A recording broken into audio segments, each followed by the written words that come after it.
Okay, good morning. Tiki told me to get back in the kitchen today and get to work, so here I am. Today we're gonna make some sourdough bread. The last video I posted, I showed you how to make this dough, and then you can put it in the refrigerator for a week. And anytime you want bread, just take out the dough, cut off what you want, shape it, and you put the dough back in the refrigerator till the next time you want it.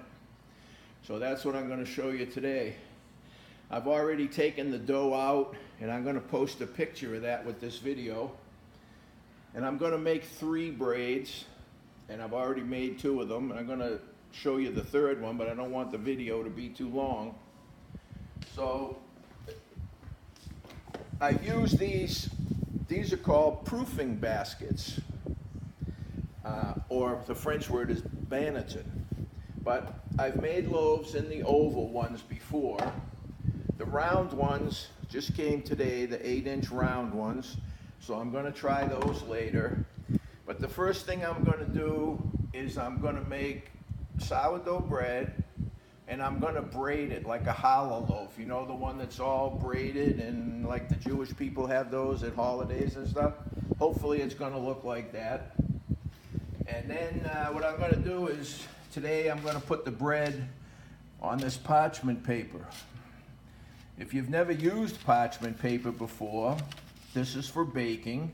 And you can actually put this in a 500-degree oven and it doesn't burn. The good thing about this is once I put a loaf on here and I let it rise out, I don't need to handle it. I could just pick up this paper and put it in the oven, right? And we use a baking stone. I just went to the place that does granite countertops, and they've always got a scrap piece where when they do a counter and they need to cut out the hole for the kitchen sink, they've always got that piece plus others. So it was like $10. They made me this really nice cooking stones, 3/4 of an inch thick. And when you get this thing preheated to 450, 500 degrees, and you pop a loaf of bread down here, or you throw a pizza on here, really helps to crisp that crust and make it really nice and give you a good oven spring and make the bread pop up. So that's what we're doing today. Let's move back over here. I've already got 2 of the braids started, and now we're going to put the 3rd one together. And for today, I made these pieces each 200 grams. So when we get done, we'll have a little more than a 1-pound loaf. Now when you're making baguette, you want to get your bread in like a rectangle like this. And then you just want to fold it like 1/3 and seal that down good. And then you're going to fold the last one over like this. And you can seal that with the palm of your hand or your fingers or whatever works best for you. But what you want to make sure is you seal this seam very well. Otherwise, when this thing expands, it's going to unwrap. So you want to have it good and sealed. And once you got it sealed, then it's okay to flour it. But you don't really want to flour it beforehand if you don't have to, because it doesn't stick together if you put a coat of flour on it. So then we're going to roll it like this. This little scraper here is a great tool if you're doing bread. And if you just put your hands on here and push towards the outside, you can see this dough is very stretchy and springy. It'll easily roll out there. All right, so we're going to get that. And then we're going to roll out these other guys.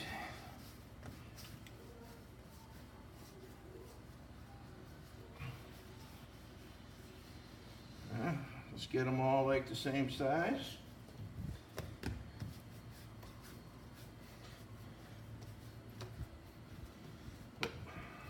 One more flour on this one.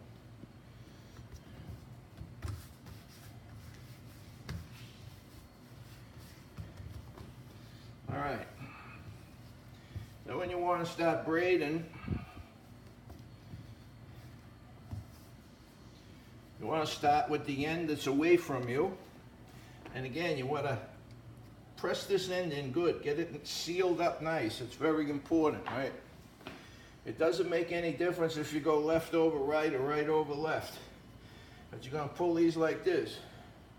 And then the secret to this is just always take the outside one and put it over here. Now we're going to take this outside one, put it in the middle. Outside to the middle, outside to the middle.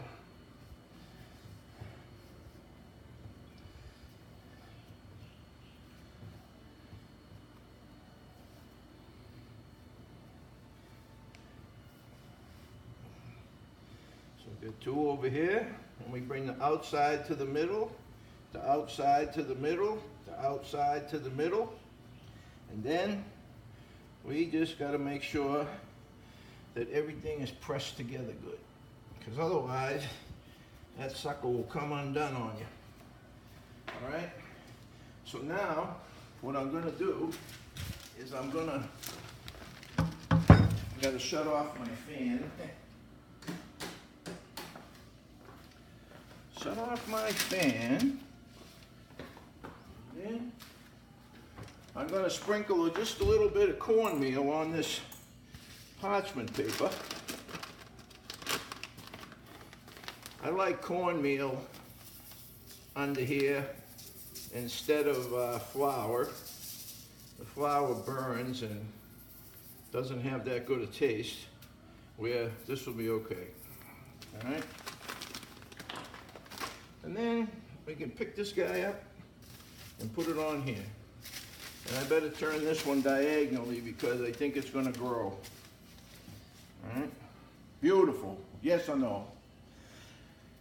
So that's all you have to do with this dough. Now you can see how big this is right now.